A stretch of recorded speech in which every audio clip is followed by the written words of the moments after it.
All right, welcome to lesson 3 of our third unit. So you're making some good progress. Remember to make sure that you're putting in a lot of time with respect to practice in lesson 2. If you haven't done some practice, do that. There is an assignment that's going to be posted with respect to that, so make sure that you have given that a shot. There will also be an assignment going along with these trig identities. It's going to be a pretty brief one, very kind of cursory. The bigger assessment will be on the test because I find that identities and our online tool for assessment isn't that great just because it takes so much work to do an identity and you need to show your steps. So with that being said, what on earth am I talking about? Well, welcome to Identities, the second half of our unit. So identities are basically statements that are true, given a formula that we can then use to kind of plug into other equations to try and prove them true.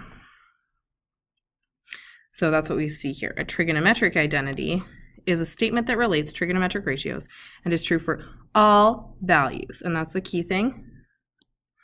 All values, not just in one place, but always. In all values for the variable for which the trigonometric ratios are defined. So this particular lesson looks at reciprocal and quotient identities. So these ones should look familiar. They're ones that you would have worked with before. So cosecant is equal, so reciprocal identities are the three reciprocal trig functions, so cosecant, cotangent, and secant. And we can always substitute in place of cosecant, we can put 1 over sine theta or vice versa. We do have some restrictions in terms of domain here. We can't have anything in the denominator where it creates a value of 0, so there are still some restrictions, but that being said, these identities can be put one in place of the other at any point in time. Okay. We also have quotient identities, which are very, very similar, specifically looking at tan and cotangent and how they relate to sine and cosine. So we've got those identities there. Now, if you're asking why we have these two restrictions for 1 over tan theta, but not over here, is because tan theta has a denominator of its own. And so that's why we need to include both. So that being said, strategies to solve identities. So our goal is to prove left-hand side equals right-hand side. That is the final statement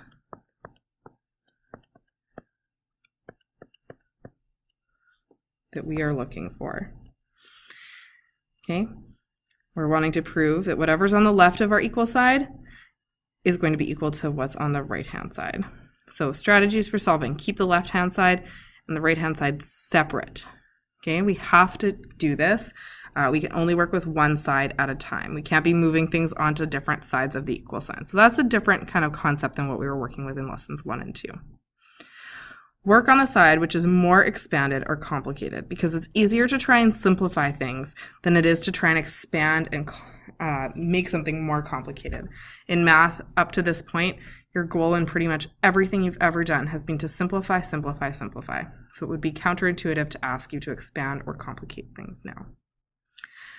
Change sine theta and cos theta when necessary, and simplify by finding a common denominator, and that's another big one. So common denominator, work with the side that's more complicated and keep the sides separate. And always go to sine and cosine if you're stuck. So we'll start working with these identities here. So for every question that we see with an I or 2 I's or anything like that for this example, we're going to do two things. Verify that it is true by plugging in 30 degrees, and then we're going to actually prove the identity. So I'm going to show you both pieces. And we're going to use black ink. Okay, so for A. So by verifying, I'm just plugging in 30 degrees in place of theta. So that one's not too bad. So secant of theta, or 30 degrees, times 1 plus cos of 30 degrees equals 1 plus secant of 30 degrees. Okay, so I'm already going to start using my identities just to help me because I don't have a button on my calculator for secant. So I'm going to change this into 1 over cos of 30 degrees. 1 plus cos 30 degrees equals 1 plus 1 over cos 30 degrees. From here, I know that cos of 30 degrees, based on my unit circle, is going to be root 3 over 2. So here I've got 1 over root 3 over 2. And then here I've got 1 plus root 3 over 2. 1 plus 1.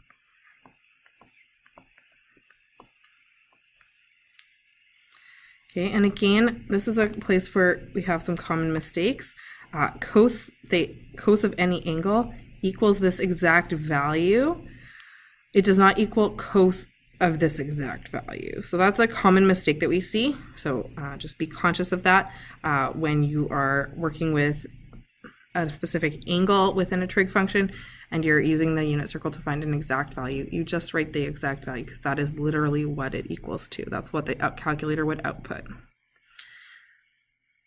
From here, I'm going to use a couple math principles that I've learned in previous years.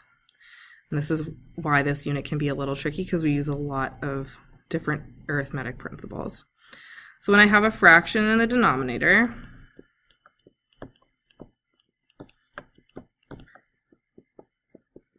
I can write it as just the reciprocal.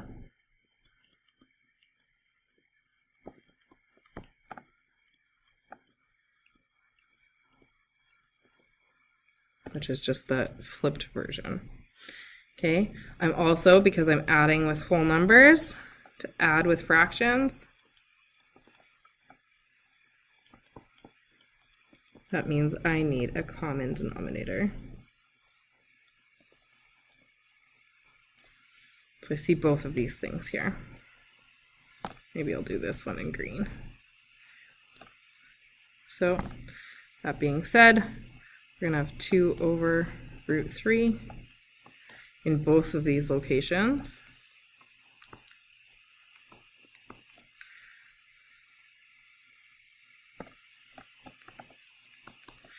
And I'm going to create a common denominator here. We're going to see that become 2 plus root 3 all over 2. Now I'm not done. I can look for things to simplify. Numerator and denominator have 2 in them, so that can cancel out. So this simplifies to 2 plus root 3 over 3. And on this side I need to create that common denominator 2. I'm going to use green again. Oops. So that's going to be root 3 plus 2 over. And we see that these are 2 equivalent statements, so that is true. Okay, so I have verified this. Now, technically these are written in different order, but when we add, order doesn't matter as long as the signs of both numbers are correct. So that's how I verify. How do I actually prove this identity? Well, I've got a few different options. So I'm going to use much the same tactics, but I'm not going to have that ability to solve, like, insert values. I'm going to work with the left-hand side because, remember, we always want to work with more expanded or complicated. And I'm going to kind of remember that. But what you can do if you end up changing your mind, the best way to set it up is set it up so you've got your left-hand side and your right-hand side in a table so that you can, if you change your mind, work with the other side without getting your work confused. So I'm going to start with secant theta and 1 plus cos theta. And I'm going to write my right-hand side just so I can refer back to it. So right away I see this and I'm like, oh, okay, well, I want to work with sine and cos as much as possible. So I'm going to rewrite this as 1 over cos theta. I'm going to zoom in a bit here. Times 1 plus cos theta. I can then distribute this through. So I end up with 1 over cos theta plus cos theta over cos theta. Well, the principle I'm going to use here is that a number divided by itself is itself. Okay?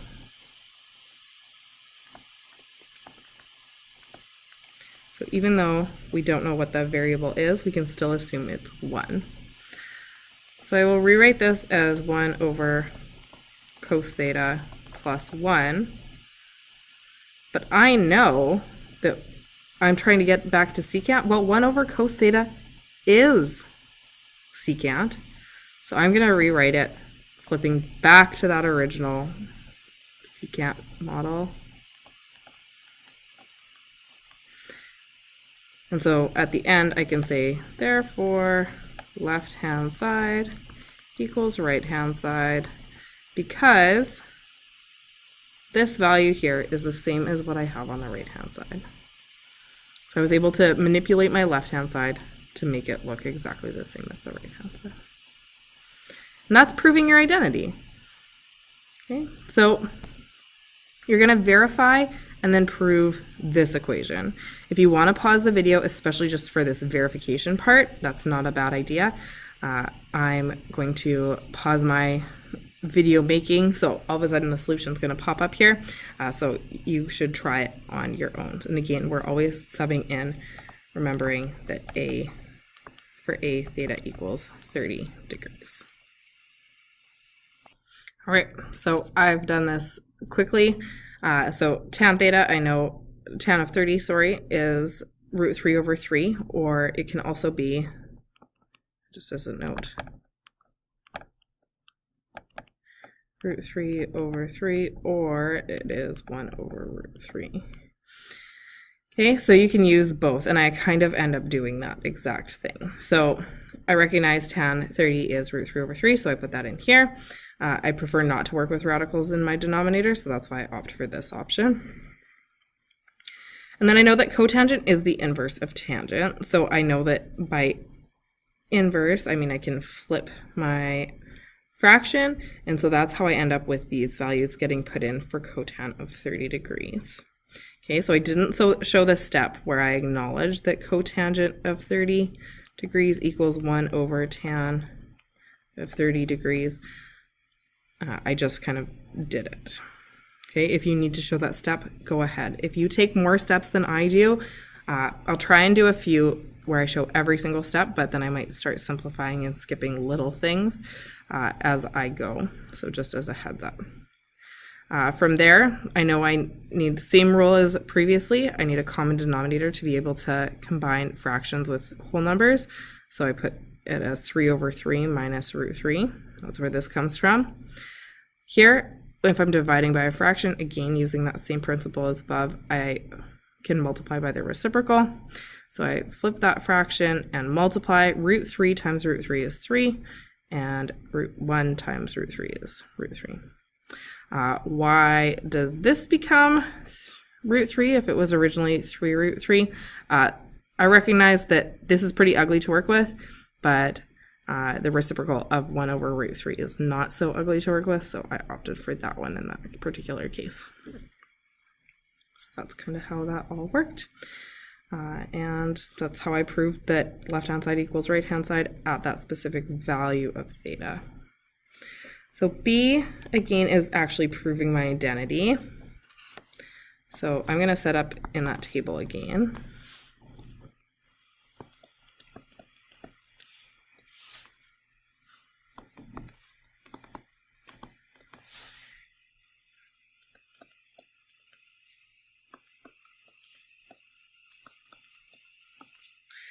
Okay, so in this case, I'm going to work with the right-hand side. So again, it doesn't matter if you work the left-hand side or right-hand side.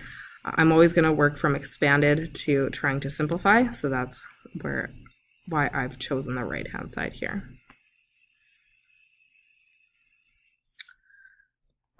So it just looks more complicated, so that's where I'm going with this. I know that I'm eventually trying to get to tan, so I might convert it here, but I can spot right away that I've actually got 1 here if I break apart this fraction. So if I rewrite it as cotangent theta over cotangent theta minus 1 over cotangent theta. If I do that first, that allows me to automatically generate this 1. So looking for 1s is always a bonus when you're working on identities. So 1 minus, and then this piece. Well, from there I can go, okay, well, cotangent is 1 over tan. So I have a way of creating tan from what I have, and I know that that's eventually where I want to end up. When I have a fraction in the denominator, it's the same with multiplying by the reciprocal, so tan ends up in the numerator, 1 in the denominator. I'm left with 1 minus tan theta. And since that's all good, I can say left-hand side equals right-hand side, and this identity is proved.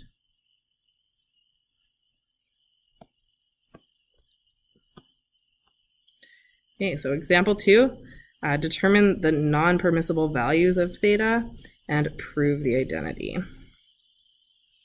So when we talk, okay, so example 2 is asking, and I'm going to zoom out here, for each identity, just determine the non-permissible values of theta and then prove the identity. So our second part is going to look very much the same. I'm still going to use that table. Just in terms of organizing my thoughts, I really strongly recommend that you do the same. But just to draw your attention, when we talk about non-permissible values, especially when we talk about trig functions, we're talking about fractions and functions in the denominator. So we're always on the lookout for denominators that equal 0. So when I look at this first example, I see we're talking about cotangent, and I know cotangent is equal to 1 over tan theta. So cotangent has a non-permissible value when tan theta equals 0.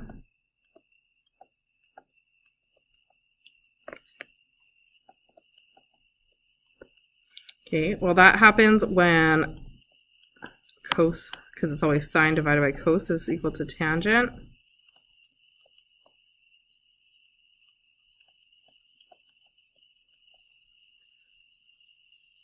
And so when is sine 0? Well, that happens at when theta is, so remember sine is your y value, so that's going to happen at 0 and 180 degrees.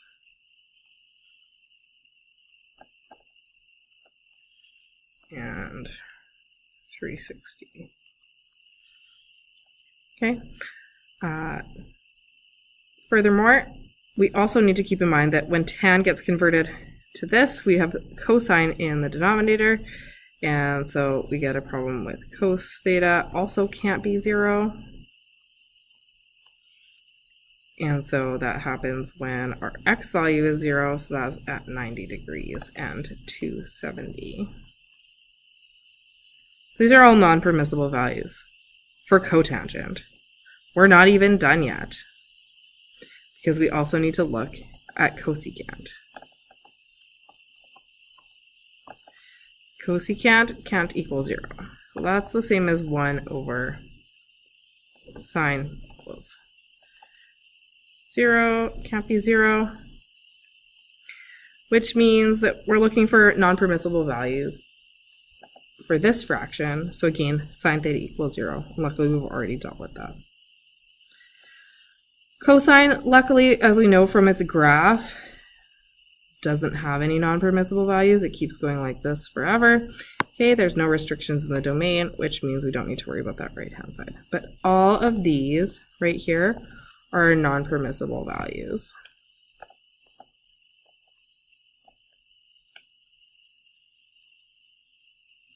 Okay, so we need to consider all denominators and all restrictions that they have.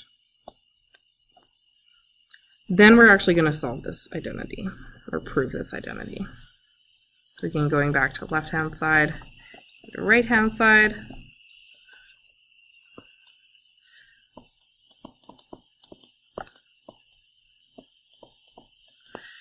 And cos on this side. I feel like this one's a little bit more obvious.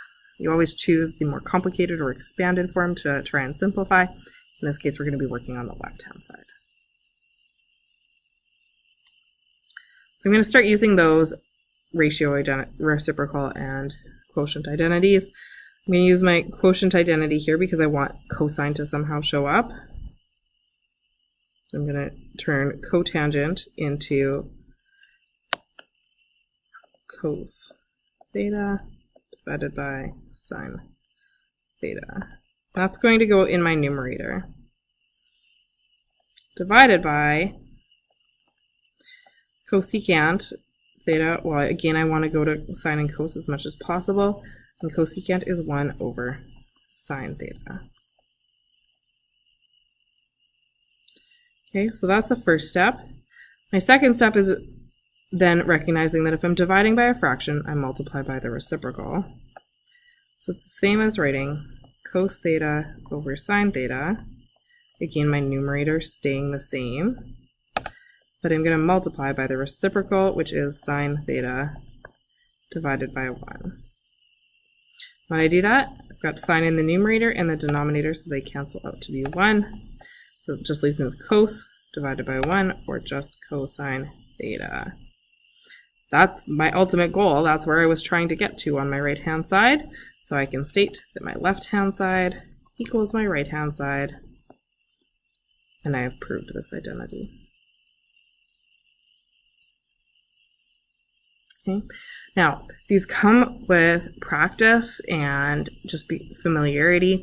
If you need to take a picture of these identities so that you can refer back to them and kind of like have your phone beside you as you're working through these and working through the worksheets that are going to accompany this lesson, please, please, please feel free to do so, because you're better off always working with a reference point to kind of refer back to and help yourself out.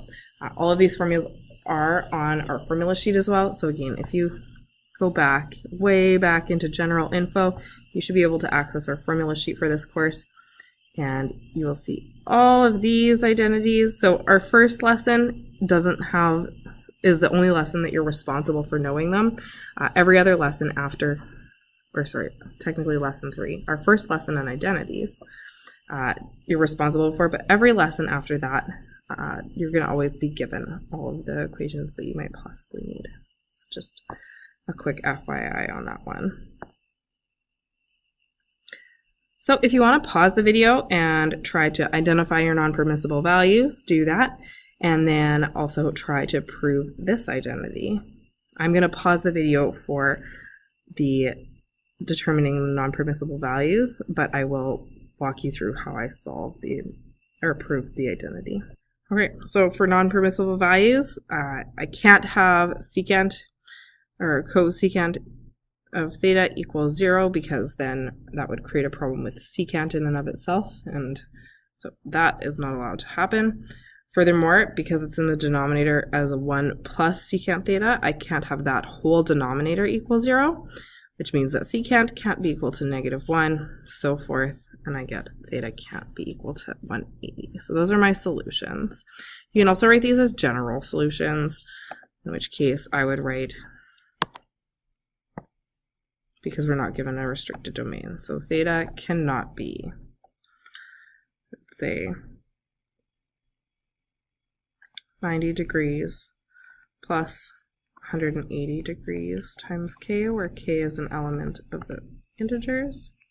And I say 180 because I'm going to 270 back to 90, 270 back to 190, and they're coterminal angles, so every 180 degrees, every half circle.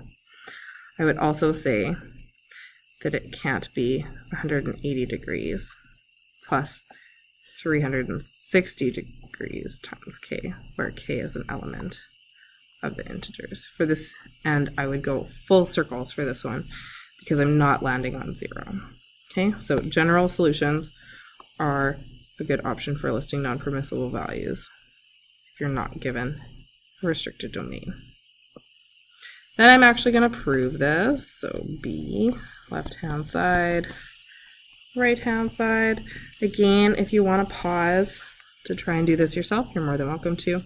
I'm going to work with the right-hand side, so I'm just going to jot everything down so I can zoom in real quick. And then I'll work it through.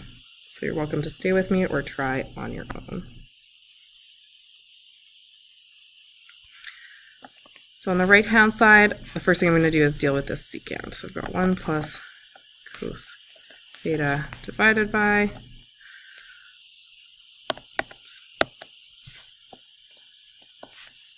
1 plus 1 over cos theta.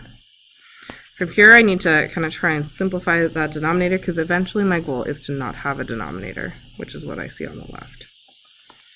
So I've got 1 plus cos. I'm not even going to mess with my numerator right now.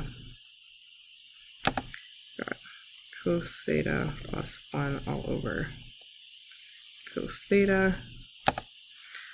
Multiply by the reciprocal because this is all my denominator.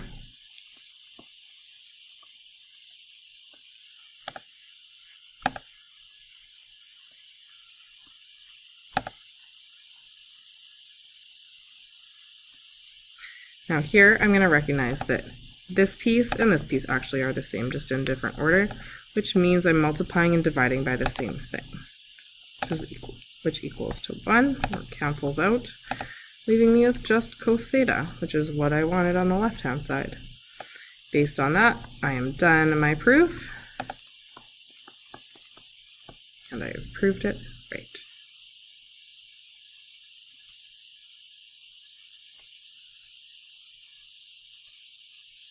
Okay. So example 3 says just prove the following identities. So we're going to start using this now. Looking at this first one, I'm not going to use a table anymore. I'm just going to kind of use a slightly different notation. It's the same exact principle. I'm only going to work with the left-hand side or the right-hand side at any given moment. So just bearing that in mind. In this particular case, I'm going to work with the right-hand side.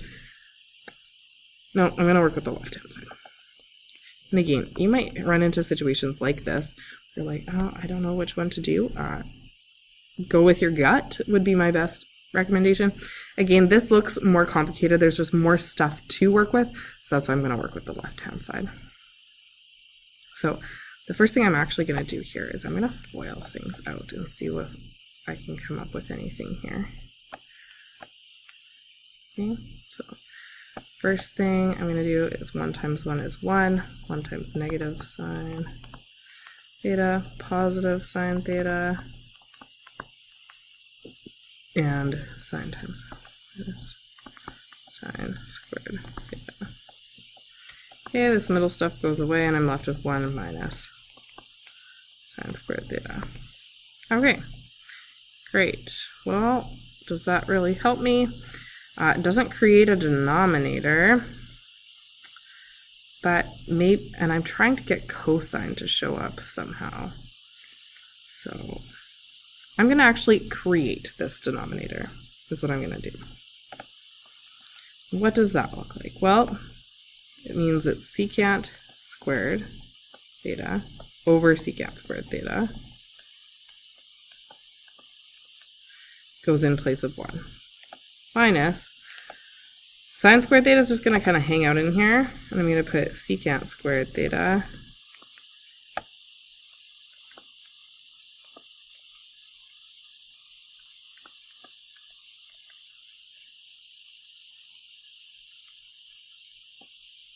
it's like, okay, well, that looks great. Now what, Miss Conrad? Okay, well, we can simplify a little bit.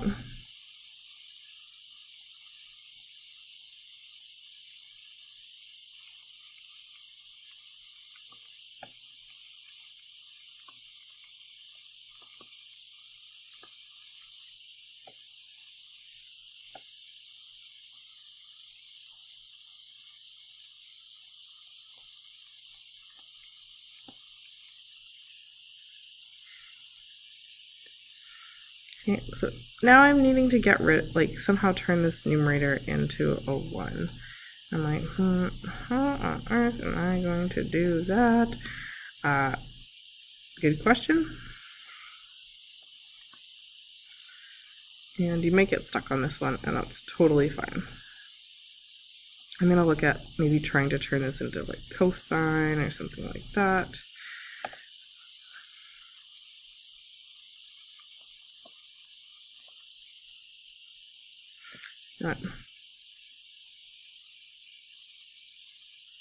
You might get to a point where I can see exactly where this is going. I can see where it was going right here, but it uses a different identity if that's the case.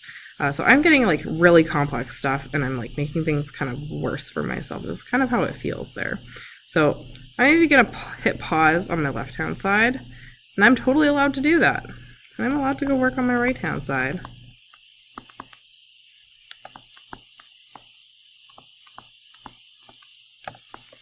So I'm going to try and break this down. 1 over 1 divided by cos squared theta, which equals cos squared theta, which is great. It still doesn't get me to what I wanted though. Maybe I go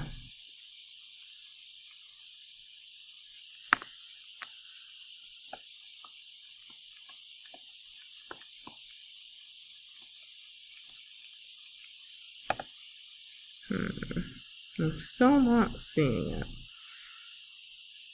Okay, at which point I'm like, well, maybe I'm off track here. But maybe I look back and I'm like, oh, well, I should probably just introduce like tan. So you can always like redo parts of it. You can just draw a line through your work and keep going underneath. Maybe I need to make tan squared theta up here in the denominator. Or I can look at this and go, okay, well, that's the same as sine squared theta. Or I try and make cos appear out of this one.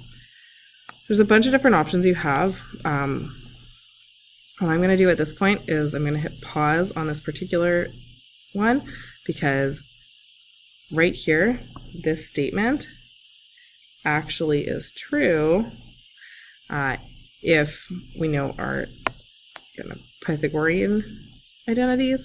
So we're going to come back to that one. Okay, so if you get stuck, maybe you're using the wrong identities. And as we keep going through and you become more well-versed in all the different types of identities you can use, these will become easier because you've just got a bigger toolbox to work with. This one here should be relatively within our wheelhouse though. So left-hand side, I'm going to work on the left because the right, there just is too many different directions I could go with that. So I'm going to start by distributing this in. Cos theta, tan theta, plus cos theta, cotangent theta. I'm going to turn these into sine and cosine ratios using my quotient identities.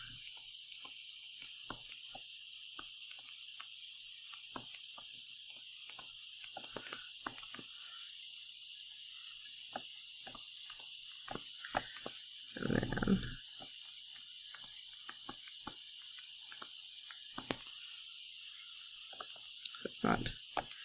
these cancel out to leave me with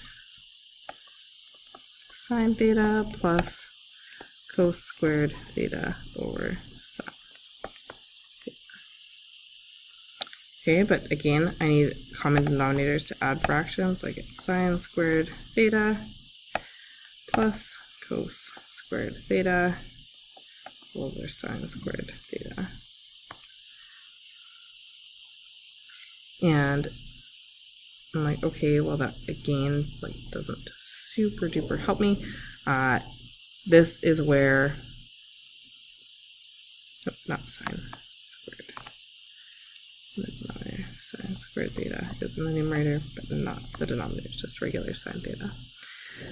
Again, this is where our pith identities are going to come in. So I'm going to pause it here So again, we're going to come back to these in our next lesson. Okay. So let's see how these go. We've got sine theta. I'm going to work left-hand side again, because again, like, what am I supposed to do with 1? I could do anything with 1. I could just multiply it by this and it would be true. Okay, but I want to prove it, so I want to try and simplify things. I'm going to put in my sine and cosine identities.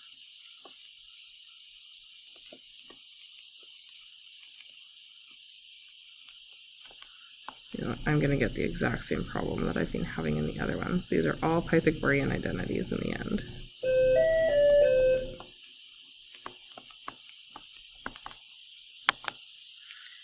Equals sine squared theta plus cos theta. So again, we're going to pause it here because that's another Pythagorean identity. Okay, so looking at this example, you could choose either side in terms of which one you wanted to tackle. I might choose the right side in this case and hoping that something might cancel out, or I might choose the left side because I'm probably going to end up working with like a common denominator, and hopefully that'll help me out too. So with that in mind, if I work with the left-hand side, I'd be working with, instead of cosecant, I would put it as 1 over sine minus sine. And again, right away I'm seeing that, okay, I'm going to end up with some more Pythagorean identities because I've got 1 minus sine squared theta over sine theta. And I could break this down and try and figure this out a little bit from here. I could also look at my right-hand side and see if I can get it to the left without going through that same process. Cotangent is cos theta over sine theta, multiplying by cos theta.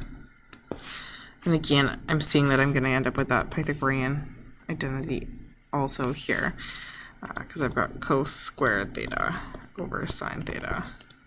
So all of these identities are kind of pausing once we hit that point. So as you can see, there are limitations to our quotient rules and our reciprocal rules because they only get us so far. So again, I'm going to pause it here, and it's not that I'm done, it's just that I don't have the tools to finish this question yet. So example 3, use algebra to solve the equation over this very specific domain. So whereas we used the general form of the equations earlier when we were verifying and determining non-permissible values, here we're going to actually solve for x within that first revolution of the unit circle. So I recognize right away that I've got 2 sine x equals 3 plus 2 over 1, 2 times 1 over sine x. And why I'm bothering to alter this in any way is just to kind of help me kind of spot what might maybe be combined. So if I look at this, I can simplify in a couple different ways.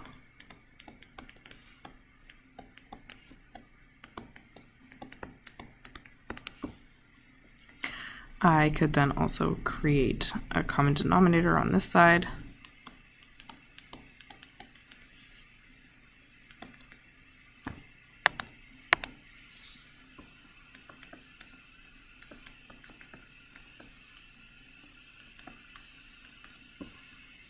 And from here, I can multiply by sine x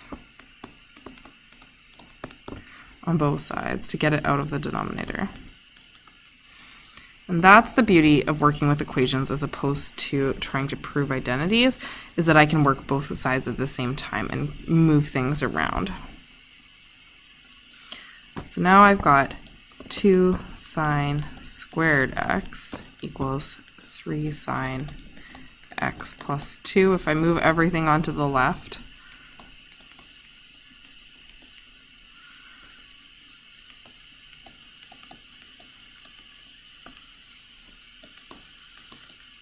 0. Then I can create, using my methods from the previous lesson, a situation where I can solve this. So I'm going to say let sine x equal y. So I've got 2y squared minus 3y minus 2 equals 0. Well, that ends up factoring to give me 2y and y minus 2. Oops. So bear with me as I move over here. 2y plus 1 could equal 0, or we could have y minus 2 equals 0. But again, we're not done because of this piece here, having to sub back in for y in both places. So we've got 2 sine x plus 1 equals 0, or sine x equals negative 1/2. In which case x is going to be in quadrants 3 and 4. Reference angle is going to be pi over 6, and so we're going to be talking about 7 pi over 6 and 11 pi over 6. Again, using those rational angles because of the domain that's given, whereas I've been able to work with degrees so far. Here we'd get y equals 2, so sine x equals 2, and this is impossible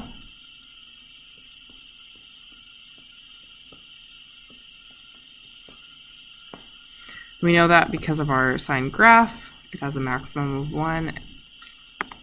That's cosine. It has a maximum of 1 and a minimum of negative 1. We'd never get to positive 2. Alternately, if we look at the unit circle, again, my maximum value for y is positive 1, and my minimum y value, which is sine, is negative 1. So any value greater than 1 for sine and cosine is impossible, so that means that this leaves us with no answers, and these are the only possible answers for this question. Okay, so identities can help us in this sense, and especially when we're allowed to work both sides of the equation. That's when we're going to be able to solve this. Sine x equals cosine x. Okay, so automatically there is really only one solution in terms of a reference angle. It's only when we're working with 45 degrees or pi over 4. So being able to spot that right away is very, very helpful. Okay, but this happens in quadrant 1 and also in quadrant 3 when they're both negative. So they both have to be positive or both negative in order for this to be true. So in that case, we'd be talking about not only pi over 4, but also 5 pi over 4. And that just comes from being able to kind of identify some relationships from our unit circle. So I'm going to post some practice questions, probably not just for this unit, but for the following unit as well, because here we are going to start working with our Pythagorean identities. So we're going to be able to finish up those examples from lesson 3. So that's kind of what's coming. So lesson 3, we left a lot kind of half finished. So we'll be coming back to that and looking at how we can actually finish those questions using these lovely identities here.